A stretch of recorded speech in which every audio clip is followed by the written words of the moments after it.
In 1966, a teenage boy was flying a kite in Brazil when he stumbled upon two dead bodies lying in the grass. Later identified as electronics technicians, the men were wearing matching formal suits, raincoats, and most bizarrely, homemade lead masks covering their eyes. One of them had a note in his pocket that read, "Be at the agreed place at 4:30. Take capsules after the effect. Protect metals. Await signal." There were no signs of violence, and no clear cause of death was ever determined. The capsules were never found, and toxicology reports proved inconclusive due to organ decomposition. The men had been seen acting nervous and paranoid in the days leading up to their deaths, while reportedly measuring distances in the hills and carrying around a notebook filled with strange codes and symbols. Their families later stated that the men had been obsessively studying obscure books on alchemy, spiritualism, and intense luminosity experiments. Their bizarre deaths remain a total mystery to this day.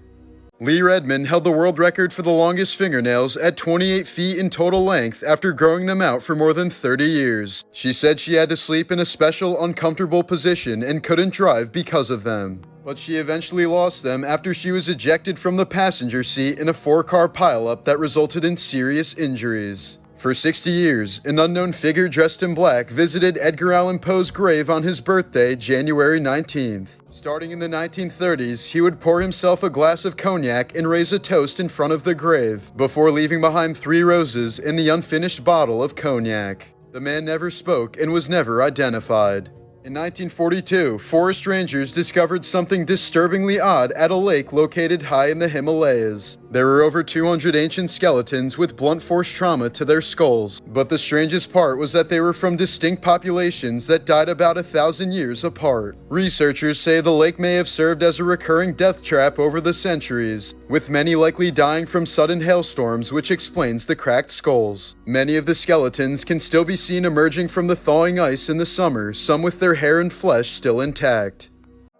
When Pope Pius died, his embalming was so poorly botched that his body began to rot and bloat almost immediately. During the public viewing, his nose fell off, and his body reportedly exploded from the gas buildup inside of the casket due to blistering heat. After being killed in a shootout in 1911, outlaw Elmer McCurdy's embalmed body was mummified and passed around as a carnival sideshow prop for more than 60 years. His corpse was finally identified in 1976, when a TV crew realized that the mannequin was actually a human body. In 2007, a 53-year-old woman died from a stroke, and her organs, both kidneys, lungs, and her liver, were donated to 4 different patients. Over the following months and years, all 4 recipients developed breast cancer, from which 3 of them ended up dying despite treatment. It was later found that the donor had breast cancer that hadn't been discovered at the time of her death. The only survivor had their donated kidney removed early before the cancer could spread. Doctors have said this was an extremely rare case that shouldn't deter anyone from receiving donated organs. A 27-year-old beauty queen from Kosovo has reportedly died after attempting to flee from police. Güler Erdogan allegedly tried driving home while drunk until she ran into a police checkpoint. After a breathalyzer recorded her BAC as 3 times the legal limit, she decided to flee from the scene on foot, fearing that her modeling career was over. She ran over to the edge of the overpass and reportedly fell over by accident, plummeting 50 feet onto the 6-lane motorway below before she was fatally struck by a car.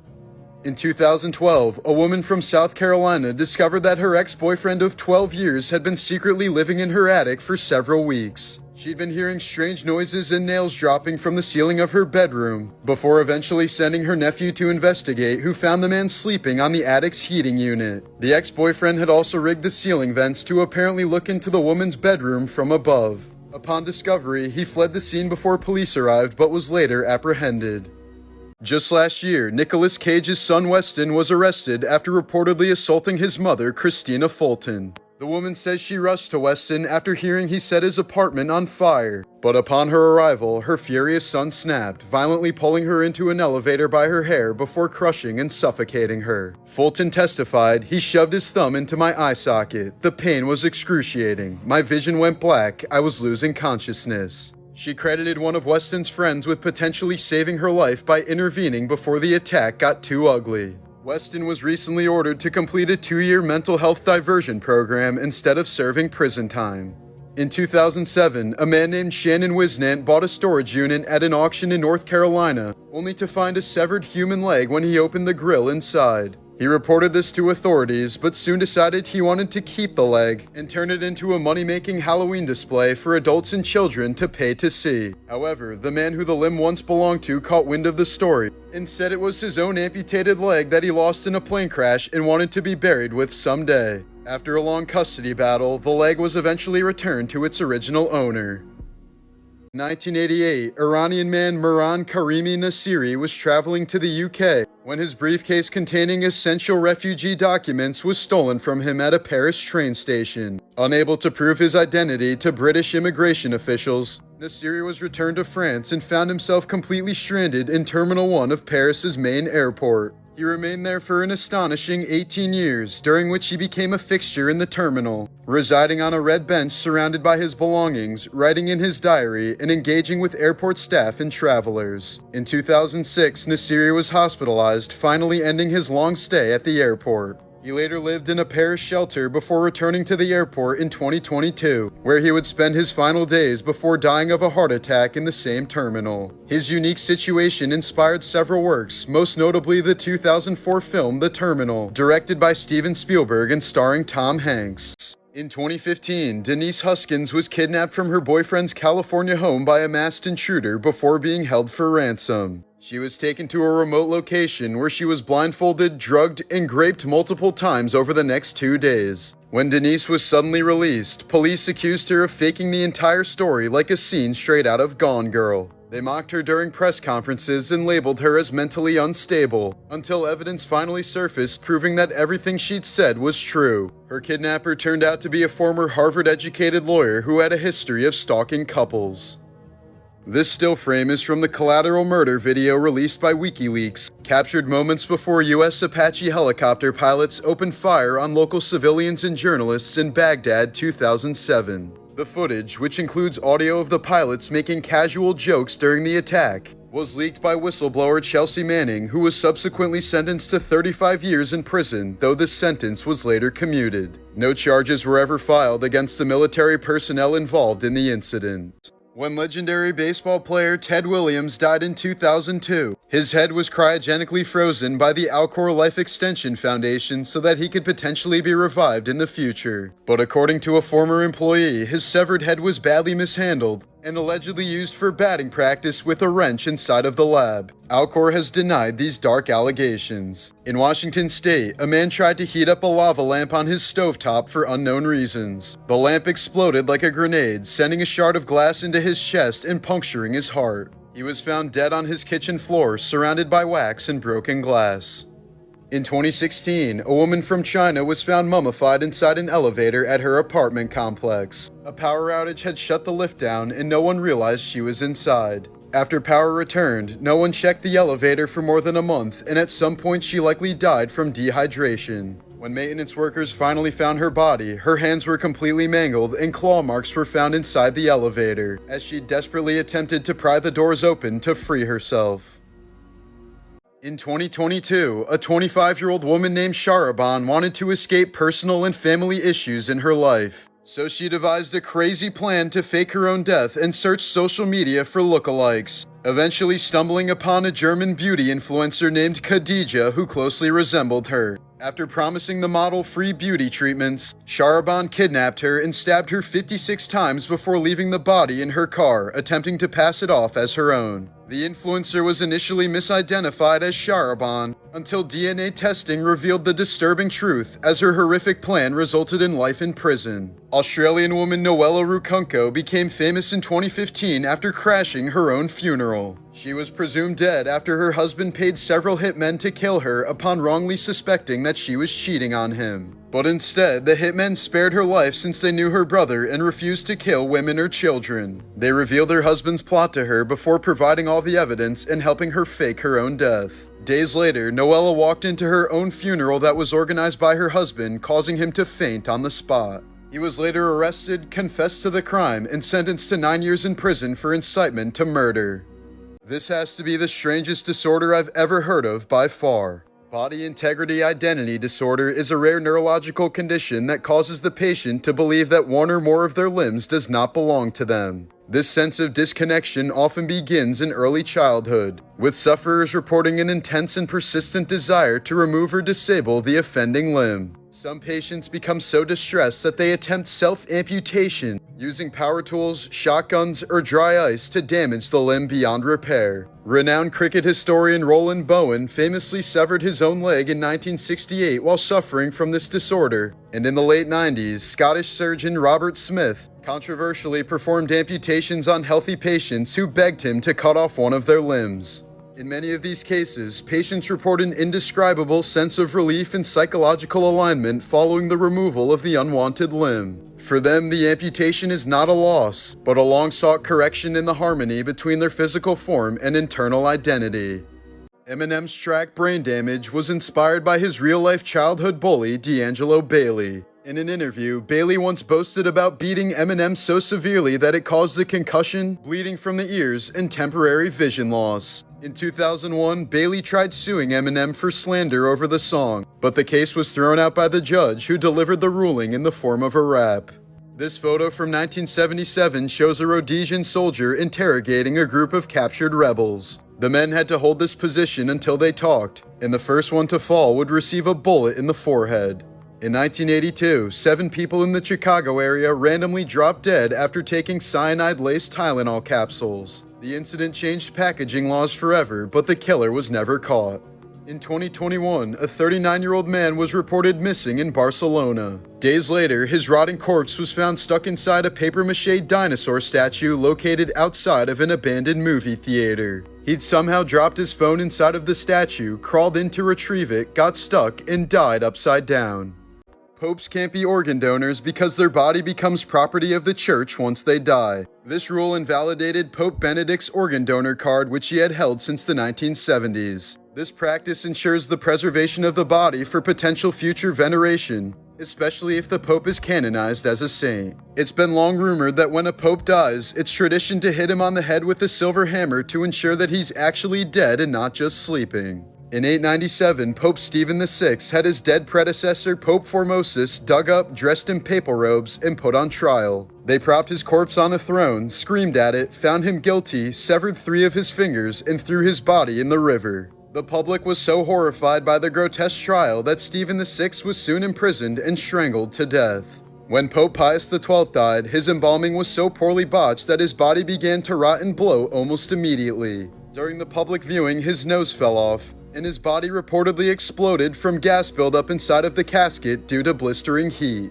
In 1981, a Turkish man shot Pope John Paul II 4 times but didn't kill him. After the Pope recovered, he visited the assassin in prison and gave him his forgiveness. The assassin was soon pardoned at the Pope's request, and 33 years after his crime, he visited the Vatican and laid flowers on the Pope's tomb. In 2008, Swedish identical twins Ursula and Sabina Ericsson suddenly sprinted into oncoming traffic on the M6 motorway in London. Ursula was struck by a truck and Sabina by a car, yet both miraculously survived. But as paramedics tended to them, they both violently resisted help, with Sabina screaming, "They're going to steal your organs." She then punched a baffled officer and tried to run into traffic again. Ursula was hospitalized, but Sabina was released the next day despite continued erratic behavior. Just hours later, Sabina encountered a man who kindly offered food and a place to stay, only for Sabina to stab him to death the next day before jumping off a bridge while fleeing from police. Despite fracturing her skull, she survived yet again and was later sentenced to 5 years for manslaughter.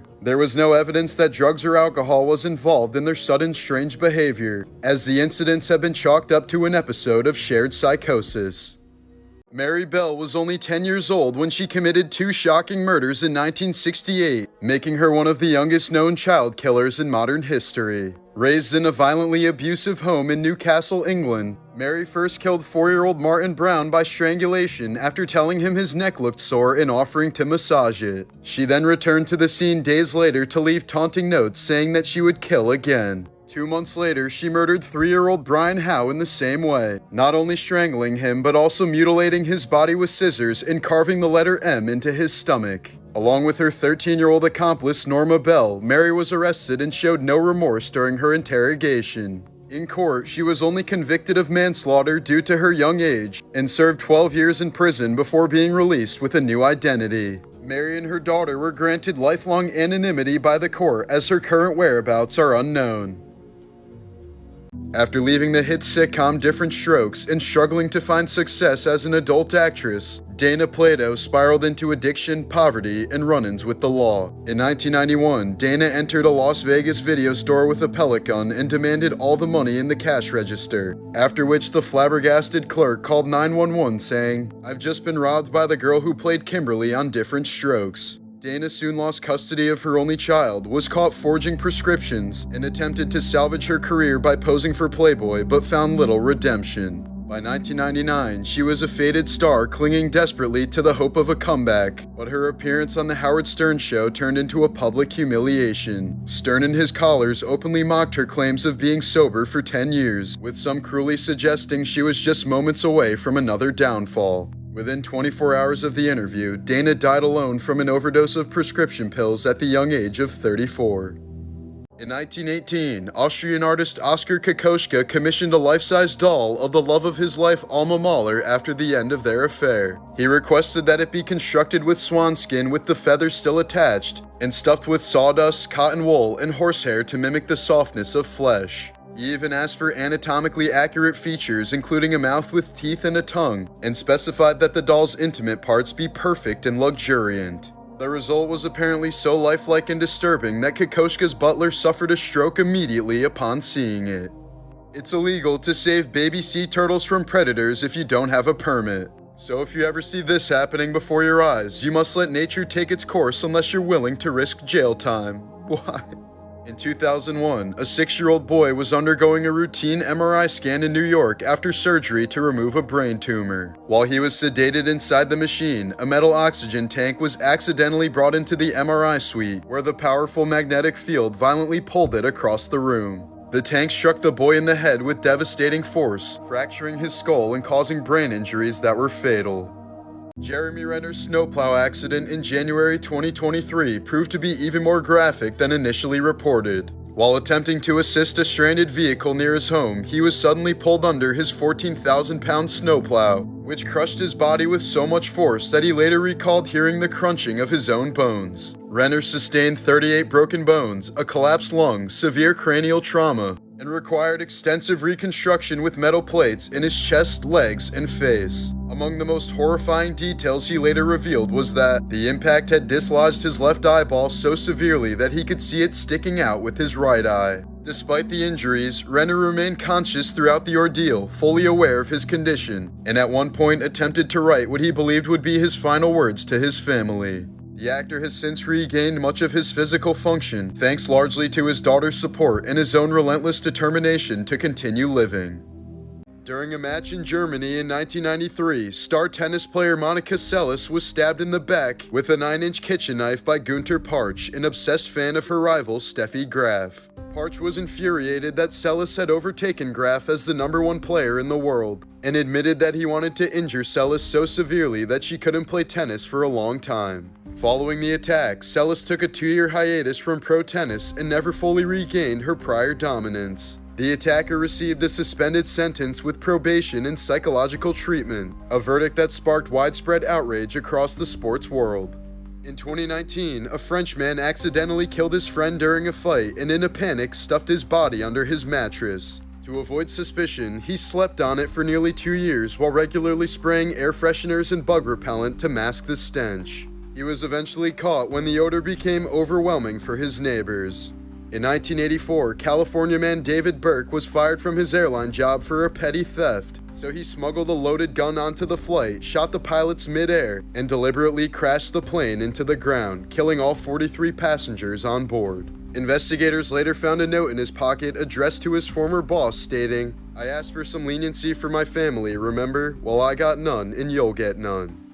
Actor Michael Berryman was born with ectodermal dysplasia, a rare genetic disorder that left him without hair, fingernails, or sweat glands, stripping him of the body's natural ability to regulate temperature. His striking appearance made him a fixture in horror films, most notably in The Hills Have Eyes, which became a life-threatening ordeal to film. Shot in the Mojave Desert, Berryman was forced to endure heavy costumes and layers of makeup under a merciless sun, all while his body lacked the ability to sweat or cool itself. He later described the experience as grueling and admitted that without strict precautions from the crew, he could have easily collapsed and died from heat stroke during the production. For years, Ray Brent Marsh, operator of the Tri-State Crematory in Georgia, failed to cremate hundreds of bodies entrusted to him. Instead, he left 339 corpses scattered in the woods, stuffed into sheds, or piled into vaults. Some decayed beyond recognition, others mummified or still in body bags, bloated and oozing fluids as the stench reportedly spread for miles. Families were unknowingly given cement powder, sawdust, or crushed concrete in urns, led to believe it was the ashes of their loved ones. Marsh claimed the cremation machine was broken, but it was fully functional, leading to him giving bizarre shifting excuses such as the claim that he actually opposed cremation. He eventually pleaded guilty to nearly 800 charges and spent 12 years in prison. Actor David Harbour has been very open about his dark past, particularly his struggles with mental health, alcoholism, and suicidal thoughts. Diagnosed with bipolar disorder at age 25 after a severe manic episode, Harbour was admitted to a mental hospital when he started believing he was receiving divine messages and was possibly the Antichrist. Prior to this, he spent years battling alcohol addiction, which began in his teens and only worsened in college, leading to a life he described as lonely, directionless, and self-destructive.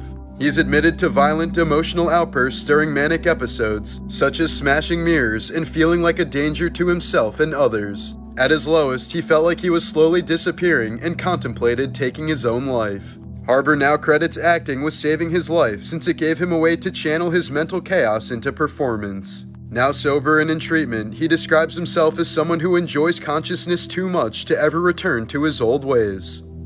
While filming The 7-Year Itch in 1954, a crowd of over 1,500 New Yorkers swarmed 51st Street to witness Marilyn Monroe's now iconic skirt-blowing scene. As her white dress billowed up with each gust from the subway grate, onlookers reportedly shouted, "Higher, higher," turning the shoot into a public spectacle. Monroe's possessively abusive husband, Joe DiMaggio, was reportedly furious over the display. That night, he physically assaulted her so violently that she filed for divorce just 3 weeks later, citing mental cruelty as the reason. Just recently, American YouTuber Mikhailo Polyakov was arrested after illegally traveling to North Sentinel Island, home to an uncontacted and highly vulnerable tribe protected by Indian law. Known for his danger tourism stunts, Polyakov used a dinghy and GPS to reach the Forbidden Island, where he left a coconut and a can of Diet Coke as offerings while he recorded the encounter. His actions violated strict laws banning all contact with the Sentinelese to prevent disease exposure and cultural disruption. It was his third attempt to approach the violent tribe, and he now faces up to 5 years in prison amid widespread outrage over his idiotic stunt.